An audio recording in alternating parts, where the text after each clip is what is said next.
Hey, Michael, Courtney, thank you all for joining me for another installment of our Teach for America Eastern North Carolina ZoomThru interviews, where usually we interview a brilliant, dynamic leader in our world or network in 8 minutes or less. Since we've got both of you today and you're super brilliant and super wise, we're not going to aim for 8. So bear with us, folks. We're gonna aim for 15 or 16 here. But I'm so thrilled to have you both with me. I know we've known each other for a long time, and y'all are just real champions in the work of educational equity, but I think more fully racial equity and justice. And couldn't be more excited to be with you.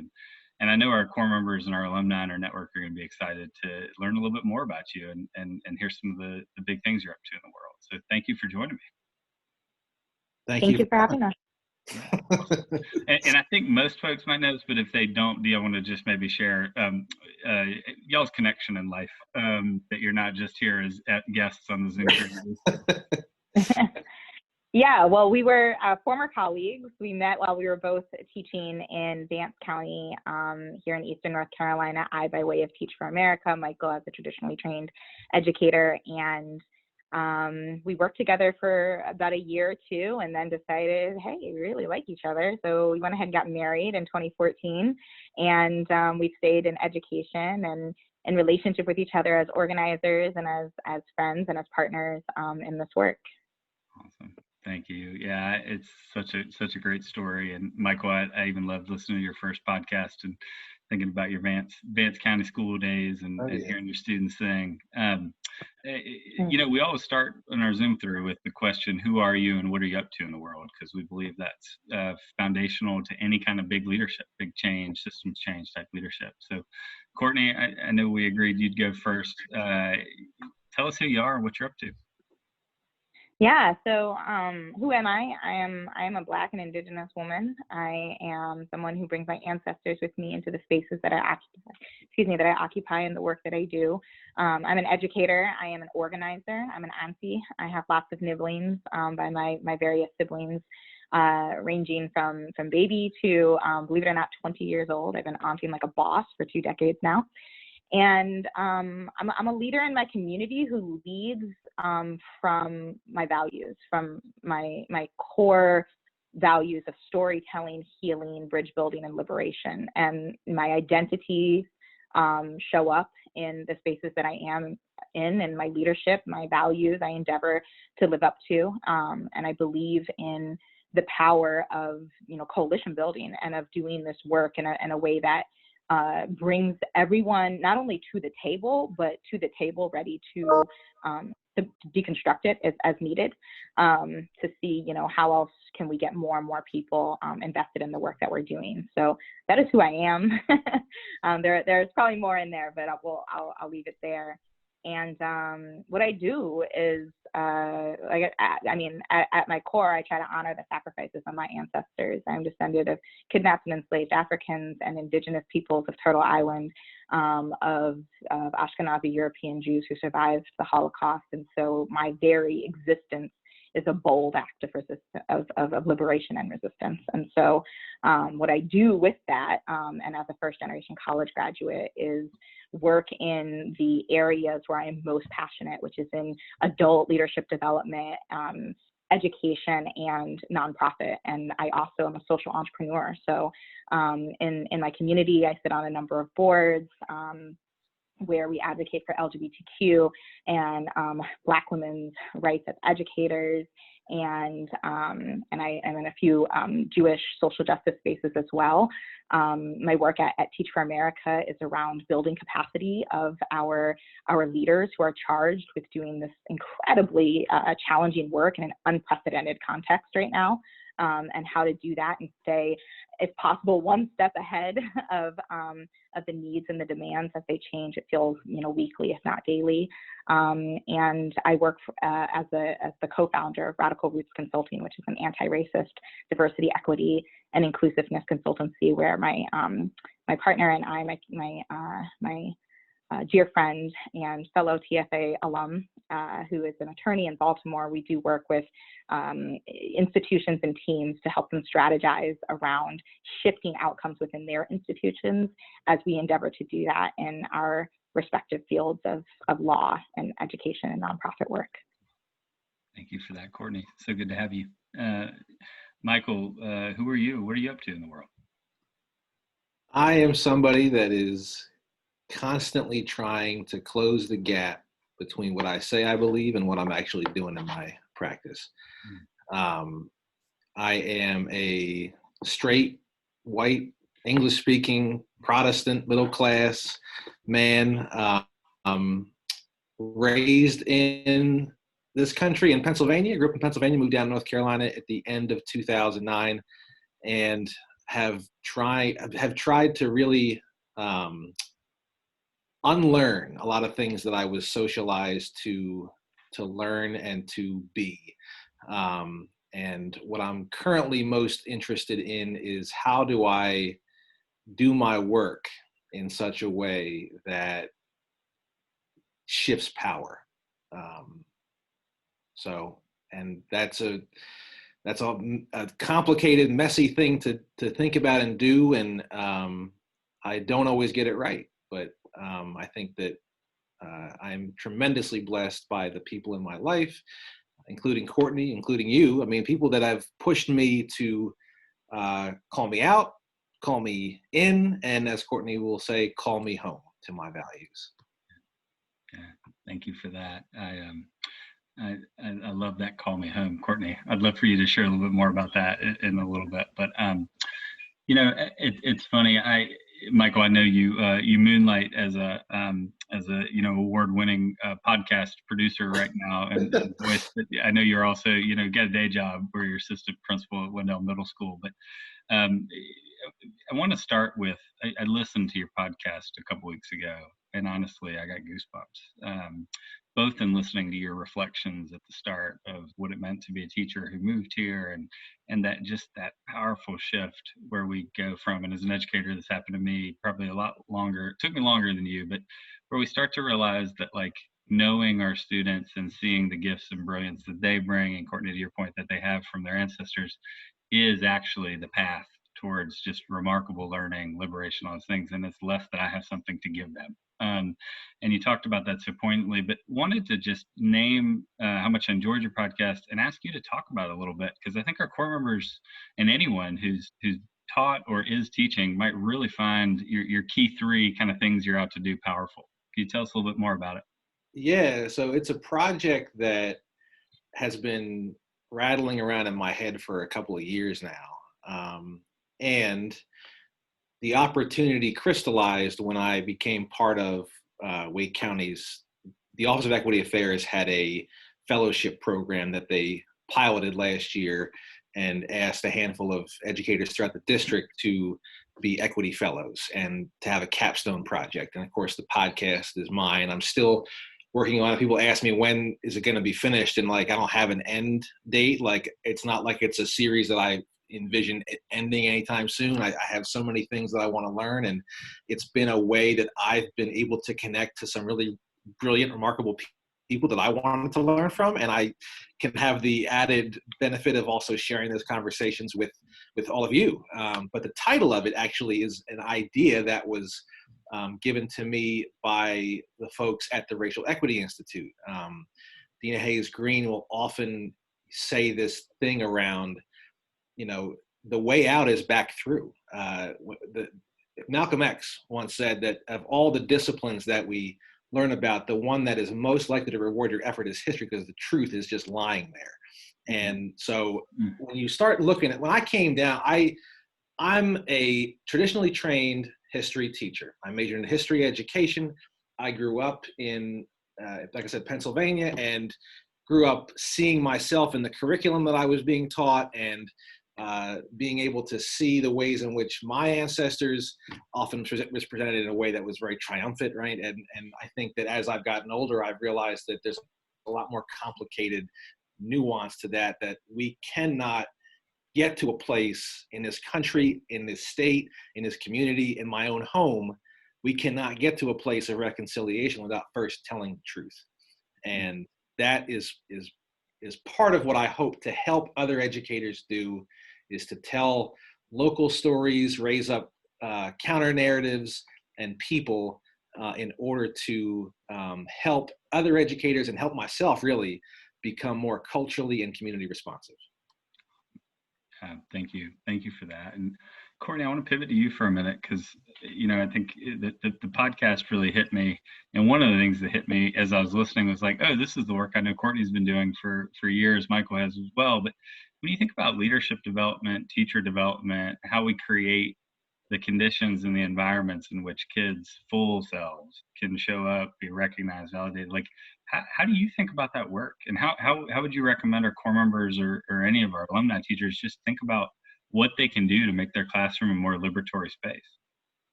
Yeah, well, I think it's important that people acknowledge that these classrooms and the system in which we are currently operating was not designed to be a liberatory space for the students that they are teaching. And we need to be really clear about that and the socio-historical reasons for why that is. But not only was the education system created like not with my ancestors in mind, but it was created specifically to exclude and wherever possible exploit my ancestors. And I say my ancestors because those were my relatives who were alive at the time of its creation, but it's happening today. We are seeing manifestations of that today. And so I think, knowing that and being able to reconcile multiple truths of that, maybe the classroom and the teacher, the teacher in the classroom had a wonderfully affirming experience.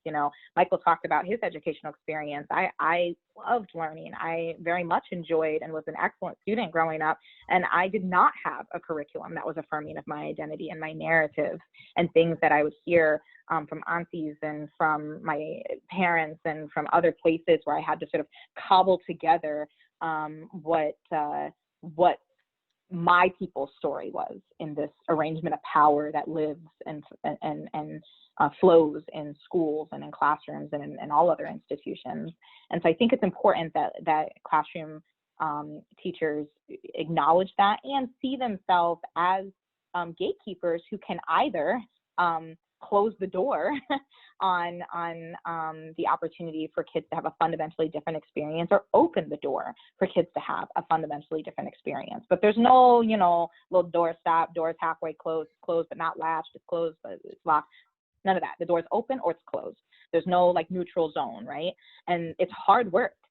It's hard work to acknowledge that truth and to endeavor to do something that's really challenging, something that if someone is a novice teacher, they likely haven't done before, whether they've been traditionally trained like Michael or came through an alternative certification program and leadership development program like TFA, like I did.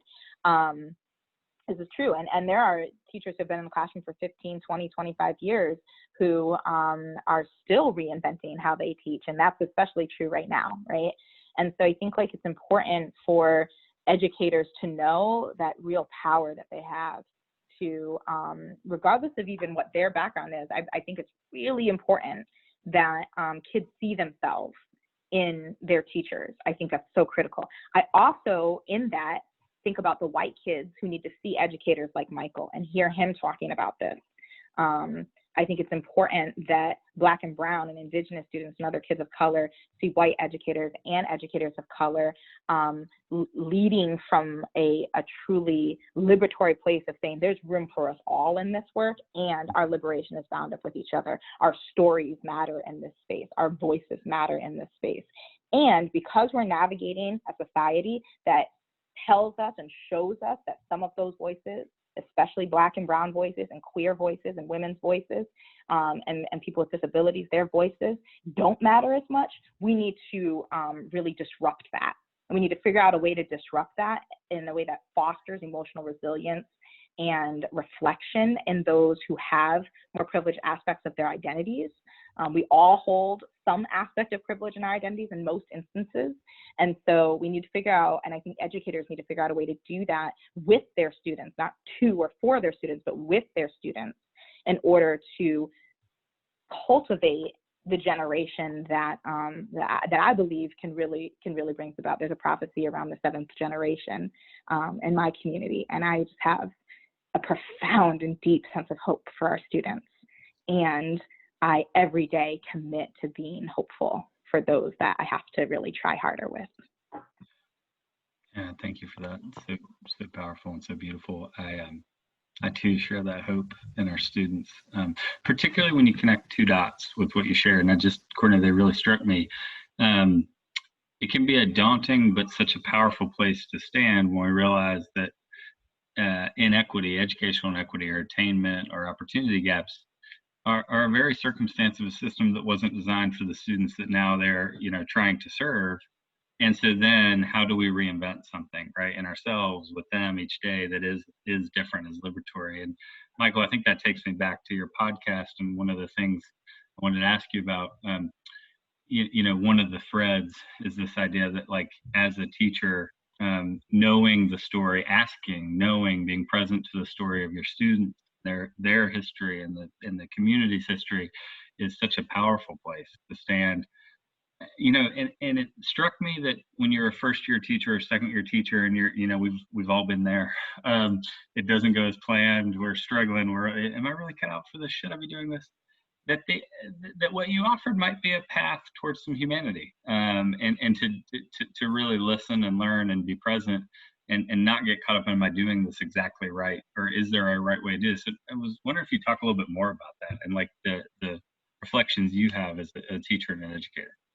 Yeah, so there comes a point, I think, as a first-year teacher, particularly as a first-year teacher, if you don't look like your students or don't come from communities like your students are coming from, there's a very natural progression of questions that lead you to think, am I the right person for this job? And the answer may or may not be yes. I can't answer that for you. But I think one thing I will say is that if you come to that realization, I think that's a step along the path of taking responsibility for the advantages and privileges you have. And so the question then becomes, what are you going to do with that? It's very, very easy to say, well, I'm out, And so once you get to that place of, this is really, really hard, and I don't know if I'm the right person cut out for this, there's what is it, Courtney? It's a quote from the Talmud. You're neither, compelled to complete the work, but you're neither free to abandon it either. And so I think when I think about my responsibility to a community that I now live in, but am not originally from, when I think about my responsibility as a white person in this country, to not only speak the truth about our past, but then figure out ways to embed that into how I live my life. Your most powerful pedagogy, your most powerful leadership is simply the way that you live your life. Kids, adults, the folks you work with are watching you way more than they listen to what you say. And so I think, I hope that if I am good at anything I do, it's being willing to live out the things I say I believe, and then when I mess it up, to be willing to sit with it and be held accountable to folks that have a lens and perspective that I can't and never will have. Yeah, thank you for that. Courtney, in your previous role, and I know now you're leading a lot of our work nationally, but I know you also have been a coach for many years and still do some consulting work. As you're thinking about kind of this moment, COVID, a racial reckoning and awakening that's centuries overdue in our country, and I've been talking to our core and listening to our core and thinking with them about, like, this is quite a moment. It's unlike any other Teach for America we've had. You went through virtual training. You're now teaching mostly virtually. What are you seeing, thinking about in this moment? You mentioned your hope with the students, but also kind of what advice would you have for a core member who's finding their way in this moment? Yeah, I mean, I think one is that I like to think that even when I don't agree with someone, or even when I'm really struggling to do this work alongside folks, our humanity is never off the table, right? And so I think that we often extend that to others, and yet I know I sometimes struggle with even extending it to myself. And so one thing I would say to educators, particularly those at the beginning of their journeys, that you are a human being and you are allowed to do what you need to do to facilitate your own healing, because if you aren't taking care of that work, it will show up in the classroom, and it will impact what you're able to do with your students. And it is an inhibitor of you reaching your full potential. So one thing is to be thinking actively about what does it look like to do this work in a healing and liberatory way? And what does that require of me as a leader? What do I need to be working on? And who are the people that are going to be like steel sharpening steel around me? I'm very careful, especially these days, about who I allow to have access to me and my energy, and who I allow, whose stories I allow to infiltrate my values and my space and how I do my work. And I think surrounding yourself with those people who see you, who know you. Michael mentioned this idea, who can call you home. You know, we talk about calling in and calling out. And if I can just divert a little bit to address how I think about that, it's not about policing people's tone, where calling in is where you use a gentle tone and calling out is where you embarrass them, and it's cancel culture. I believe there is a time and a place to call people in, and you can cuss someone out and call them in. And I believe that you can call someone out and you can do it passive aggressively and with a smile. And I think that there's a time and a place for it. To me, it's not about policing your tone. It's about recognizing the power dynamics. I can't call someone in if I'm not committed to being in relationship with them in some kind of way. So if I'm going to call you in, even if I'm triggered, even if I'm upset or if I'm excited, whatever, I need to call you into the work because I value you in this work. If I'm going to call you out, it might be because, while I don't believe we throw people away, you need to get up out of your seat because you are in the way, and you have some healing work to do. You have some reflection work to do. You have some learning to do before you can come back into the seat, because nobody is entitled to a seat of power.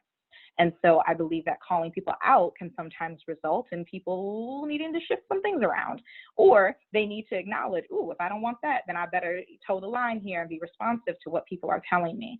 But to call someone home is when you can bring someone into a place of alignment with their own values, not your values that you're projecting onto them, but you have such an intimate connection with them. You have such knowledge of who they are. You are coming from such a place of love and compassion that you can call them home to their values, because you recognize when they're not operating from those values. And in order for you to surround yourself with people who can do that, you need to be clear about what your values are, so that you can live them out. And so doing that work on yourself, that reflection and it's rigorous work. It's that self-care work that's like that deep tissue massage where you squirming because that hurts, but it loosens up things, it releases toxins, it facilitates healing, and it's responsive to trauma for those of us who have experienced some of that. And so I think that being able to not only know what your values are and surround yourself with people who are going to support you, and holding your own humanity right alongside that of your students. The other piece is to be very clear about how power is flowing in your classroom, virtual or in person, and how that power is flowing in the community, especially if you're new to it. Be humble and listen. And there's a great episode in the podcast where Michael is actually connecting with some elders in the community here in Eastern Wake, and they're talking about that.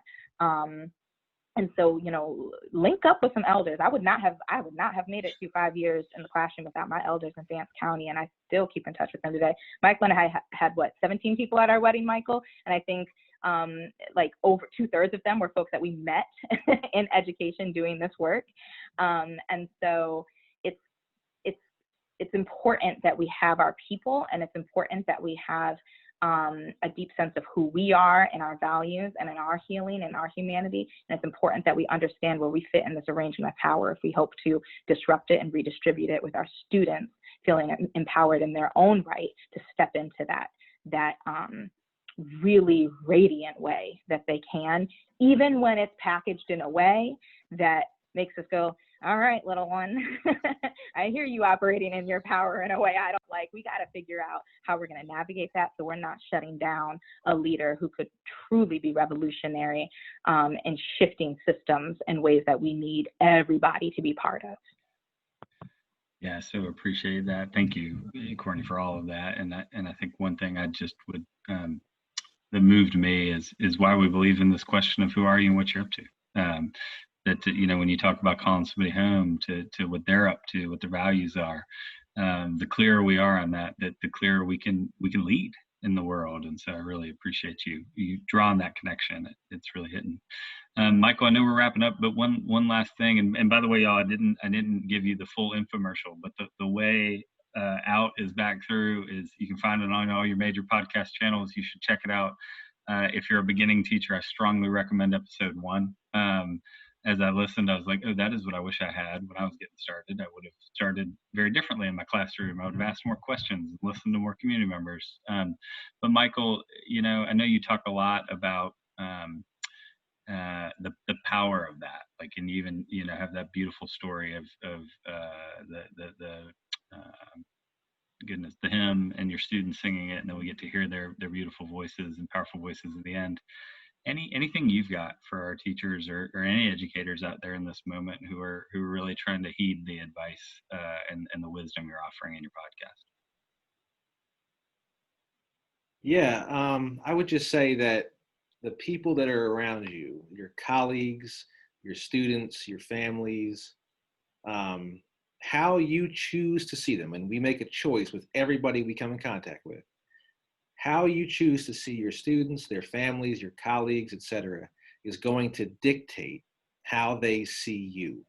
And so we have to really watch our thoughts about, if my goal is to move this person in whatever way, educate them in some capacity, help them see their own brilliance, whatever that is, to change a mindset, you got to change yours first. And a lot of times the lessons that we mistake when we talk about growth mindset is all about changing the kids or the other people in our lives, that you cannot continue to do that. So if you want to actually change a mindset, start with yours. Change a mindset, start with yours. That what a beautiful way to wrap us up. I have so much love and appreciation for both of you, and I'm so inspired by your leadership and your work, and just grateful to lead alongside you in this effort. So thank you so much for joining me. I know our folks here are going to love it, and we'll keep talking, keep the conversation going. But thank you both. Have a wonderful week. Thank you, Andrew.